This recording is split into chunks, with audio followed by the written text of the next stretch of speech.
If you have not joined the Makers Club, let me tell you what the Makers Club is. 3,000 creatives that are a part of not just the Patreon, but also the Discord. We have tons of crazy talented people who constantly drop insane fire. And if you want to be able to cook up, create, make stuff, highly suggest you to cop a sample pack or cop something from my store, whether it be merch, whether it be clothes, whether it be music, whatever. Like, cop something. You will receive an email to your email of like the dopest community of creating and cooking up. Like, I guarantee you're gonna walk away with like some form of inspiration. So I just wanted to say that, and let's get back to it.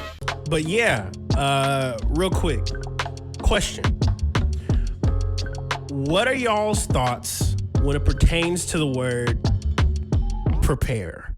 Like, when you hear the word preparation, what comes to mind? What do you think about? What thoughts, feelings, ideas pop up in your mind when you hear the word preparation? Preparation, preparing, prepare. Like, what do you think about when you hear that word? I'm gonna give you guys a little bit of a thought. Okay? I'm gonna let you guys like talk about it real quick. Cause I have like a little blurb I would love to share with y'all.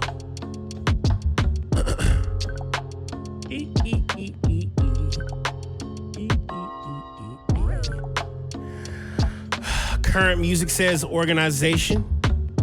Zebra 6 says getting in the right mindset. Also, hello, Kurt. How you doing, man? I miss you, man. I miss you, dude. Hope you've been all right, Doc. I know you've been busy with stuff. Hope everything's been all right. Rare Species says prepare for the worst and hope for the best. Interesting. You can see that. Interesting. Prepare for the worst and hope for the best. That's interesting. That's always been such a interesting. That's always been an interesting thing to me about preparing for the worst and hoping for the best. It's always been a very interesting. They always kind of dramatic. It's such an interesting thing to think about, you know. Preparation. Centella Corey guy says preparation, build. Okay, so we got organizing, building. Prepare for the worst, hope for the best. Getting ready for what's next. Okay, I like these. I'm pretty sure you guys have heard. Rare Species says I have to think about Japanese cooking style. Oh, explain that. I have to think about Japanese cooking style. What do you mean by that? But Crash, we're talking about preparation. The word preparation, preparing, prepare. What comes to mind when you hear those words? Preparing, preparation, prepare. What do you think of? Rare Species says they often prepare everything before cooking. Interesting. I wonder why that is. Now I'm genuinely asking a question. I don't have like a genuine thought at the moment right now. I have an idea where I'm about to go with this, but I feel like philosophy, I guess. Okay. So I had to really think about this for a moment. One more. I'm gonna let Crash answer this one too. Hold on. Let me get that one right here. Preparing. Hold on. I'm gonna track it. There we go. Update. And actually make that my initial state. There we go. Preparing. So Crash X Fleet says preparing, plan to make form of art like cooking, music, art, sports. All right. So the reason why I ask is this. I realize when it comes to making the things that we have on our hearts a tangible piece of information, a tangible piece that we can hold, touch, showcase. it all comes with a little bit of preparation. I will definitely say a lot of what you guys see in this room whenever I do these Twitch streams are by trial and error, okay? For as many times as I've had really great streams, right? There are easily hundreds of streams that I have done in years past that I can never recover. And that is purely because at one point I never thought to save the very beginning of me starting these Twitch streams. Aww. But that is perfectly fine because since December 2021, we have years, and I mean years worth of taking these streams and just recording them. And as each stream goes on, asking the simple questions of what can I do better than I did the previous time. Whether it is the way you guys are experiencing the stream, making it not only just clean and pristine, but also too, like, thinking about the perspective of, I'm trying to make it sharp right now. There we go.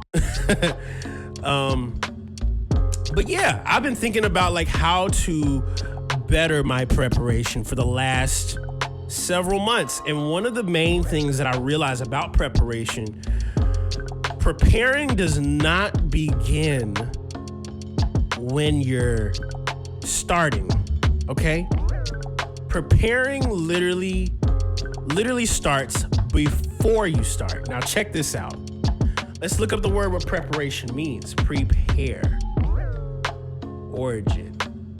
Look it up. All right, so the origin of the word prepare.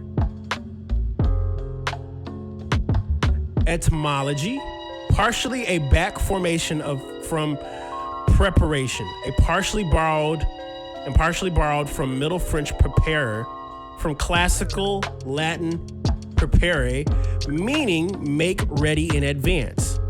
From pre plus pair, make ready. Kaelin, how many gigabytes are normally the stream uploads? Oh God, dude, we're probably talking about, hold on, I'll probably say about like 3 or 4. Hold on. I say about, it ranges from 3 to 10, depending on how long I'm going for. It really depends. But yes, preparing.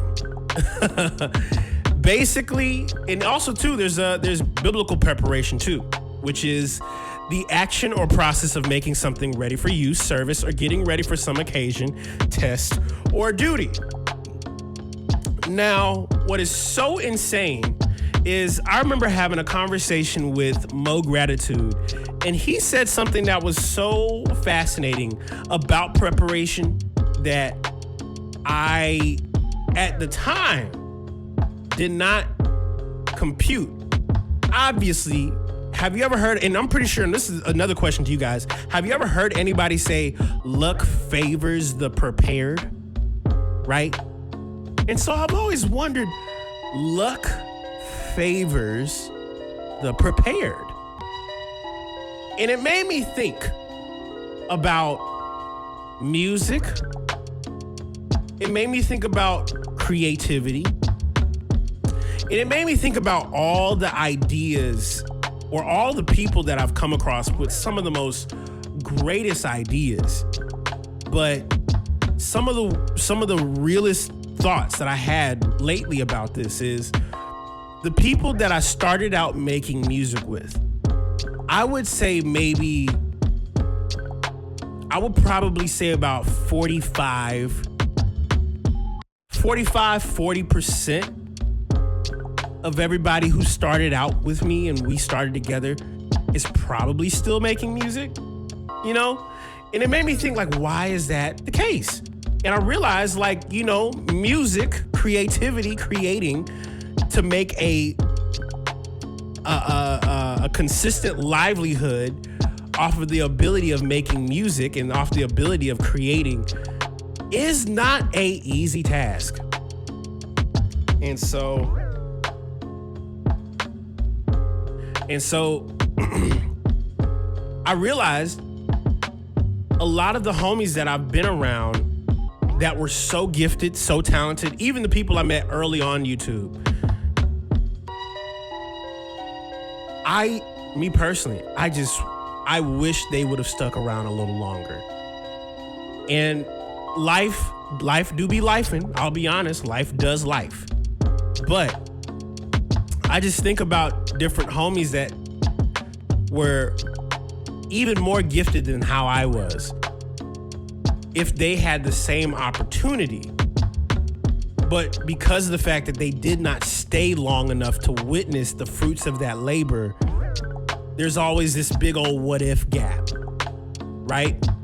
And so the reason why I bring this up is because I feel like what has been happening for this last year for me personally, what has been happening over this last year with the Makers Club, what has been happening over the last year with just witnessing my homies and my friends creatively create and grow to who they are, I realize that luck that is creating that success, right? Imagine the amount of work and the time that was put into a particular craft to get to that destination. That's why, like, one of the things that I've always, quote unquote, God forbid, ever quote unquote happened to me when I was younger was I don't want to have like a one hit type of situation. I've never aspired to be like, you know, in the pop catalog. That was never my thing. I was never into pop music. I mean, God bless pop music, but I wasn't into it like that. And I think the reason was because I found that the music that really resonated with me were often the songs that were underground, low key, not everybody knew about them. And even if everybody did, it wasn't like, you know, let's all make something like this. It was just a part of a greater scheme of things. Like, for example, MF Doom. I remember when, like, before MF Doom passed away, God, rest in peace, MF Doom. MF Doom was one of those guys where it was like, if you knew about him, you were introduced to some great music. Like, his wordplay on things, the way he would specifically, like, articulate his stories, his music. Like, what I loved about how he used to articulate his wordplay was that he was crafting this villain story within every project. Like, every project was like that. Operation Doomsday, MF Doom, MF Grimm EP, Victor Vaughn. It was just, bro, everything about what he did, everything that he did was off of the villain moniker. And you could tell he dedicated himself to that. And it's so unfortunate that when he passed away, that's when everybody started like realizing like, oh, this brother was a genius. He was a genius before he passed away, okay? And guys like Madlib, Beat Conductor, Volume 1 through 9, like, matter of fact, no one knows that there was a Beat Conductor 0, okay? There's a joint on there called Vegas Collie, my favorite Madlib beat like ever, okay? And so I like realized like, quote unquote, luck favors the prepared. Now, how does that correlate to what I'm mentioning? How it correlates is I had a conversation with a great producer, songwriter, creative, and he actually was from Florida. And I won't disclose his name, but let's just say, you know, he's an incredible producer, great writer, great artist. And he was talking about how he felt that the way the industry has been set up, that, you know, he wants someone to push. Okay, keep this word in mind. He wanted someone to help push his work, like a label or a company. But as we all have started to learn about with record companies, you know, not all record companies, but certain record companies, not everybody is willing to push, right? And I understand how business is and I understand how things are. And so because of that, he was like, bro, I really don't want to have to wait for a label to push my own art. And so because of that, I remember I had to look at him and kind of mention, like, you know, because even if you were to look at who my homie was, he's not just some guy that creates music. He's a very well-respected musician in the community, and a lot of people know him. He's like, he plays jazz with some of the greats. And so he was just like, how am I gonna push my art if there's no label to push with me? And something that I had a realization of in that moment was that if the record labels aren't gonna see the greater value that you have, then I think it's time to divert the efforts and the energies into those that do see the value. Who could that possibly be? Who could be the type of person, or who could be the type of energy that could push just as hard as a record label? And you know what could? The community. And I had this giant epiphany in talking to him about this. I realized the epiphany was that amongst every other space, no other record label or company on this planet will push harder than you or the people who believe in you. Now, here is the craziest concept behind this.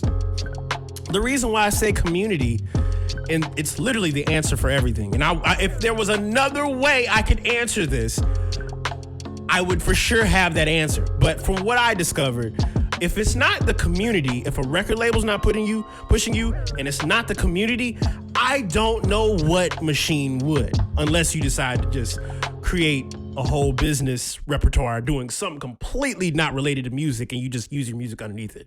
I know people that do that, but that's not genuine to me. But I remember having that thought, like, if your community is gonna push just as hard as you do, then that sounds like you're gonna have as much ability to win. Now, the reason why I said push is this. Picture this, right? We all would love help, but sometimes it is upsetting when we don't see the help right there in front of us, pushing with us. But I'm gonna give you a little bit of a scenario. Have you ever drove on the interstate, right? Like just driving on the interstate, and you happen to come across somebody with their car broken down, right? On a busy interstate.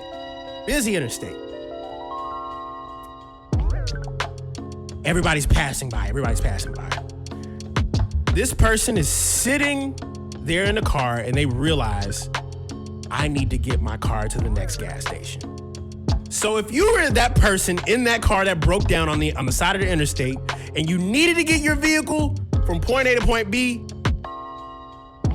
9 times out of 10, you probably would get out of the car and just begin to push, right? So picture this. Interstate, thousands of cars passing by. And you see that one person pushing their car. How likely is it that the other people passing by possibly might stop and get out of their car and push with the person whose car broke down? Think about that for a second. You see someone whose car broke down, and they're like, I'm gonna push my car to the gas station. More times than likely, if you see someone pushing their car on the side of the interstate, that alludes, hey, they need help, because one man cannot push an entire car by himself. Crash said, I've seen that before. Yep. And you start to notice people who you don't even know are helping this person push the car.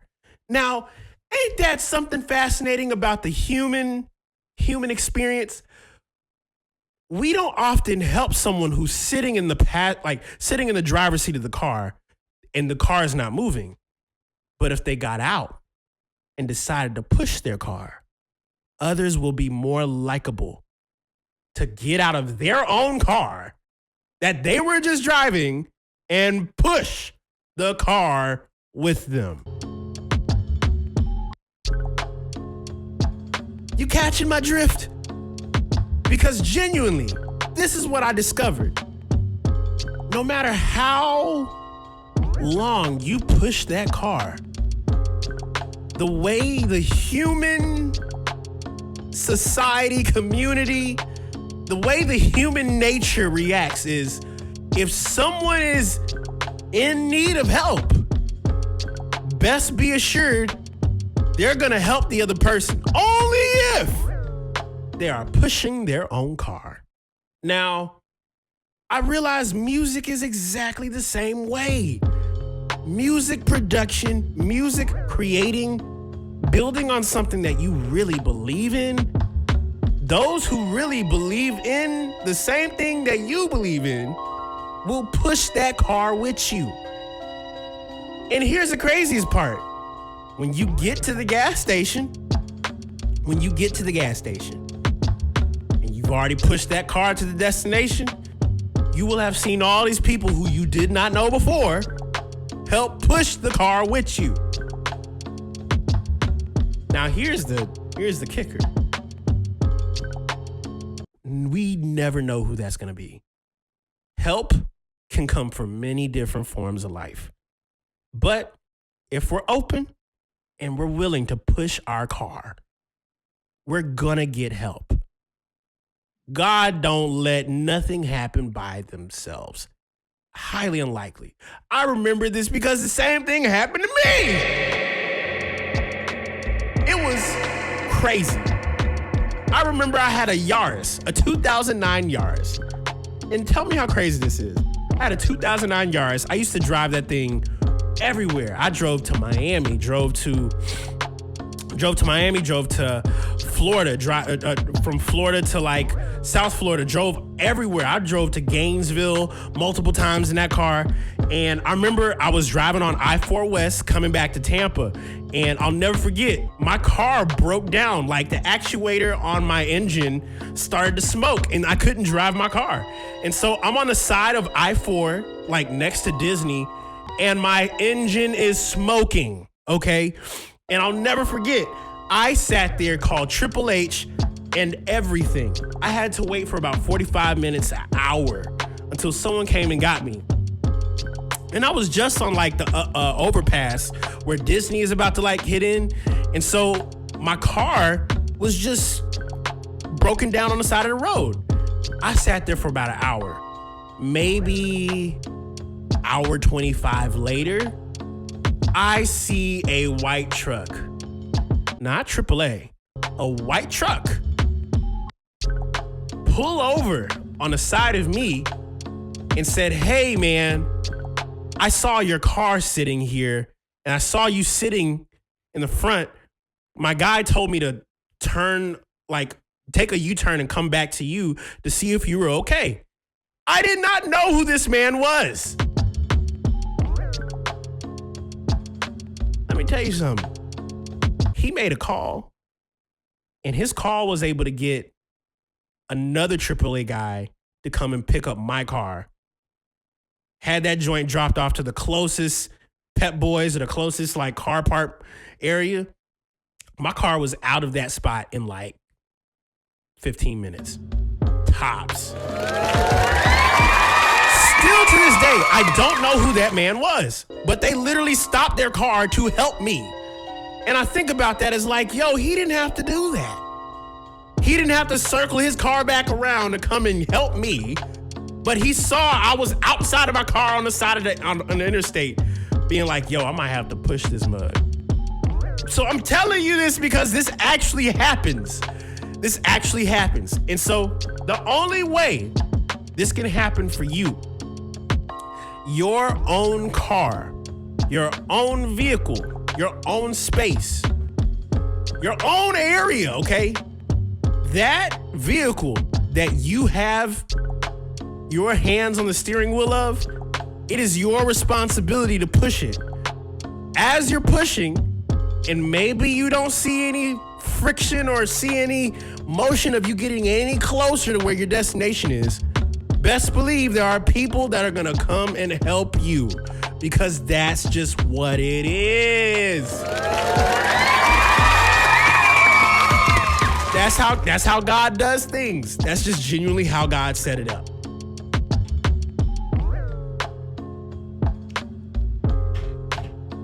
Real talk. I digress, though.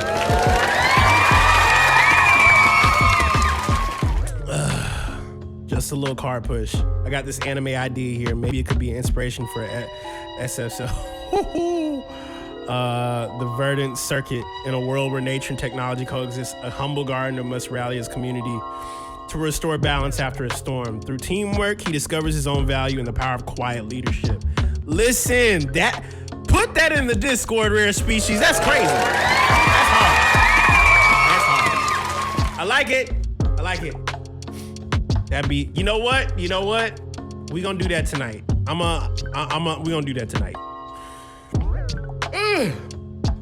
But does any of that make sense? It's so crazy to think that like we need the powers of someone who already has established their own truck driving. We need the power. We don't really need those guys. Now, I'm not saying if you happen to get a little bit of an advance, that always helps. But they not gonna push that car the way you need it to be pushed, where you need to be pushed to. They're gonna take it to their headquarters. You know what I'm saying? Like that's how like the companies like that work. That's how it does. So, yeah, man. And I realize all the people that I've met alongside my journey has been through meeting the right people at the right time. And we can never predict who those people are, you know? And as well, might I also throw in there as well, we tend to forget that music is a service business, okay? Music is a service business. So as you're needing help with getting your car pushed, there will be others that will, hey, I need help. I need help too. There's something commendable. As someone who understands what service is, there's something commendable about when someone lays down what they want to do to help see someone else fulfill their dream, their goals, their purposes. We often forget that music is a service business. All of music is. Music always has been. Creating the arts always has been. It's always been about serving one another as you would like to be served. And just think about it. If you wanted someone to serve you, how would you serve that person? How would you treat that person? How would you do that? Just think about that for a bit. That's all I gotta say.